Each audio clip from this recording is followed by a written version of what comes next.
dengan Nabi Musa, Allah belah laut. Allah bagi Musa berjalan. Sampai tengah jalan, Nabi Musa selamat bersama dengan kaumnya melintasi laut. Tapi sampai di tengah laut, Allah menutup laut tersebut. Wa aghraqna ala fir'auna wa antum tanzurun. Laut pun tercantum, musnahkan Fir'aun bersama dengan bala tentera dia. Allah sebut ujung tu, wa antum tanzurun. Kamu tengok macam mana aku bantu kamu hapuskan musuh kamu yang bernama Fir'aun bersama dengan tentera-tentera dia. Tapi soalnya, bila dah selamat sampai tepi kaki laut, bahkan diselamatkan oleh Allah Subhanahu wa taala, Nabi Musa kata Allah Taala kata, wa id wa'adna Musa 40 lailah. Tengok orang tak syukur, tuan-tuan. Duduk di kaki laut, mana bahasa kaki duduklah air, tak keluar pada air lagi. Tengok ada orang sedang sembah lembu, sembah sapi. Mereka pun kata, oi, cantiknya Tuhan mereka, hebatnya Tuhan mereka. Kalau Tuhan kita macam tu ke bagus. Tak keluar daripada laut lagi. Allah panggil Nabi Musa bermunajat padanya, wa id wa'adna Musa 40 lailah. Allah panggil Nabi Musa bermunajat di sisinya. Tak lama, thumma takhadhtumul ijla min ba'di.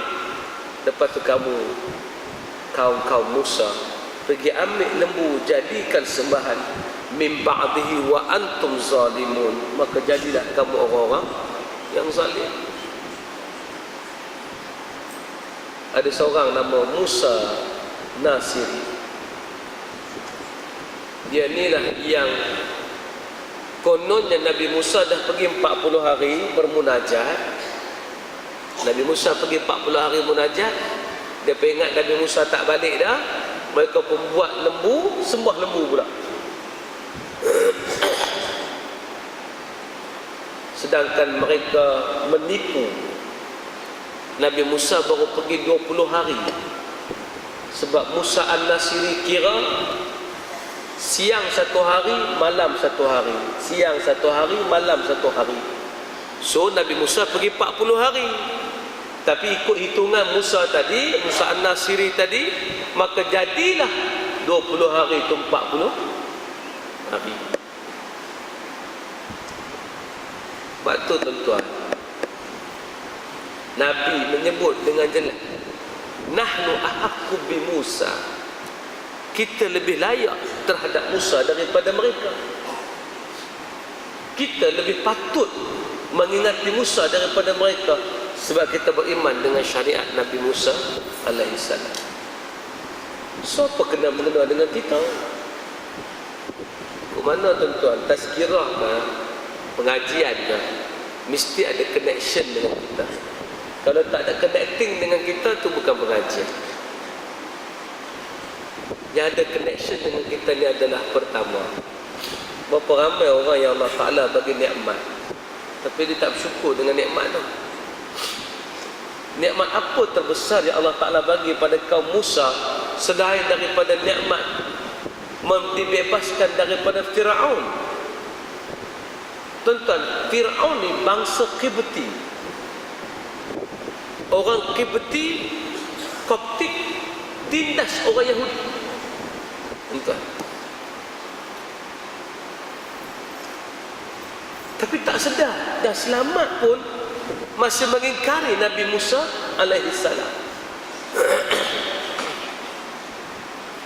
Tolonglah jadi orang bersyukur dengan hidup. Manusia yang tak bersyukur ni adalah manusia yang tidak aktif. Manusia pasif pasti tak syukur. Tuan-tuan tengok, orang yang tak bersyukur ni kebiasaannya orang yang berotak dengan otak subsidi. Sebab selalu getting, dapat duit, minta dapat. Betul, Robert Kiyosaki pernah cerita kisah budak. Seorang anak kawan dia, satu hari dia pergi rumah kawan dia. Tiba-tiba anaknya diberikan wang saku, wang perbelanjaan oleh ayah dia. Bagi wang perbelanjaan, anak dia ambil, bola poket, terus belah. Bapak dia kata pada dia, ni kawan Robert Kiyosaki ni, anak dia demikian, dia kata pada anaknya,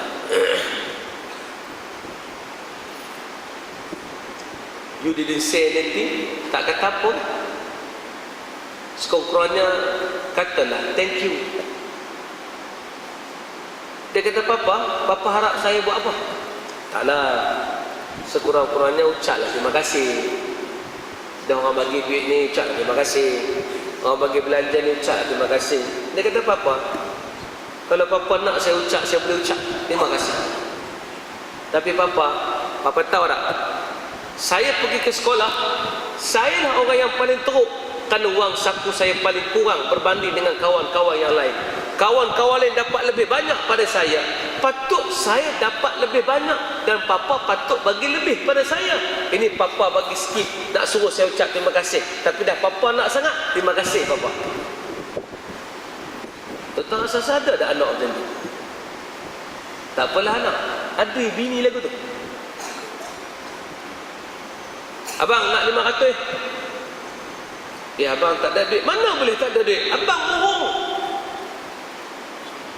Sebab otak subsidi. Inilah kaum Musa. Apa subsidi Allah tak bagi pada mereka? Manna wa salwa, turun daripada langit. Burung nak makan, turun serah diri, mereka boleh terus ambil burung. Ada titisan-titisan madu yang turun daripada langit, mereka hanya tadah. Oi, tak cukup. Mereka nak kalau boleh adanya tanam-tanaman. Kami tak cukup dengan hanya manna wa salwa. Otak subsidi. Cerita ni mengajar kita, para sahabat dan Nabi install sahabat tidak pernah memberi otak mereka otak subsidi. Cuba tuan-tuan sebut di kalangan para sahabat yang mendapat subsidi daripada Nabi. Tak ada tuan-tuan. Tak maaf. Walaupun orang kata hari ini UK negara yang penuh berkebajikan. Orang kata apa lagi tuan-tuan? Mana negara yang ibarat syurga di muka bumi ni? Norway ke apa, lupa nama. Norway dah saya lupa. Norway ke? Katalah Norway. Sebab rakyatnya hidup dengan subsidized. Pergi mana dapat, masuk hospital free, buat apa percuma. Tuan, diberi sungguh subsidi.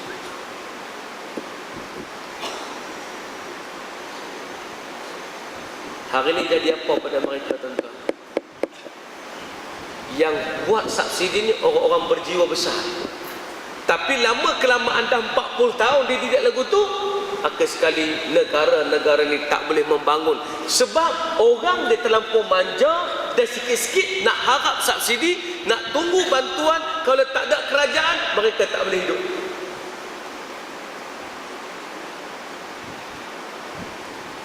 Sebab tu hari ni kita susah sikit, kita meraung. Bukan main tuan-tuan. Sikit ya. Meraung bukan main tuan-tuan. Tanya bila pun tak pernah sebut senang. Macam mana mereka? Oh susah. Payahlah payah. Tuan-tuan pernah dengar dia kata, oh mereka alhamdulillah saya dapat keluar zakat banyak. Itu tak nak cerita. Pak-pak yang happy tak nak cerita. Semua pak-pak yang sedih ya. Hidup kita hari ni always kita listening tentang part sadness. Sedih ya? Macam mana? Okay. Banyak masalah. Mesti sebut tu dulu. Yang ni punca yang kita lihat agama tidak ke mana, tuan-tuan. Mari kita buat jiwa kita, jiwa besar, semangat yang kuat untuk terus istiqamah di jalan Allah Subhanahu wa taala. Jangan jadi kaum Musa yang hanya tahu subsidi. Ambillah umat Nabi Muhammad, kerana Nabi tak pernah bincang subsidi dengan sahabat-sahabatnya, sama ada daripada Ansar Muhajirin. Siapa jadi kaum Musa, maka dia akan mudah dilaknat oleh Allah Subhanahu wa taala. Siapa yang jadi umat Nabi Muhammad, dia mendapat kebaikan di sisi Allah Subhanahu wa taala. Wallahu taala alam. Buang otak subsidi, didik anak jangan bagi subsidi, didik jiwa kita apa-apa pun jangan tunggu subsidi, jangan tunggu projek, buatlah sesuatu, kerana kita ada tulang pak kerak yang kuat untuk cipta sesuatu, tuan-tuan, insya-Allah. Saya berhenti kat tu, insya-Allah. Mudah-mudahan Allah bagi rahmat kepada kita. Innahu huwas samiul alim. Di tangan saya ada CD pengertian hijrah yang sebenar. Ini tajuk baru-baru ni, tuan-tuan, tentang soal hijrah, Ansar Muhajirin dan macam mana kisah mereka. Dan kalau tuan-tuan nak dengar, ada cerita yang selain pada itu ada dalam CD ni, tuan-tuan, insya-Allah. Dan ada CD-CD lain di belakang sana, tuan-tuan. Dan tengah tu ada tabung untuk sekolah. Kalau tuan-tuan nak bagi semangat, terima kasih banyak. Saya mengharapkan tuan-tuan bersama saya, bukan kesian melihat saya, tapi bersama, kerana kita banyak agenda Islam kita nak buat, insya-Allah. Dan siapa-siapa yang nak follow saya, nak tengok nota-nota yang saya nak bagi, tuan-tuan boleh follow dalam Telegram saya. Tuan-tuan ada Telegram? Kalau tuan-tuan ada Telegram, tuan-tuan PM saya akan bagi link untuk bersama ustazzul.com. Sebab ustazzul.com ni, saya akan sentiasa bubuh isi-isi kuliah yang baru, tajuk-tajuk yang baru, dan hukum-hukum fiqh yang baru dalam. Jadi kalau tuan-tuan nak ambil yang tu, tuan-tuan ambil nombor telefon saya 019 777 8455, 019-777-8455. Dan kalau tuan-tuan bersama dengan saya nanti, kita akan banyak akses terhadap hukum-hukum dan sebagainya, insya-Allah. Wallahu ta'ala alam. Assalamualaikum warahmatullahi wabarakatuh.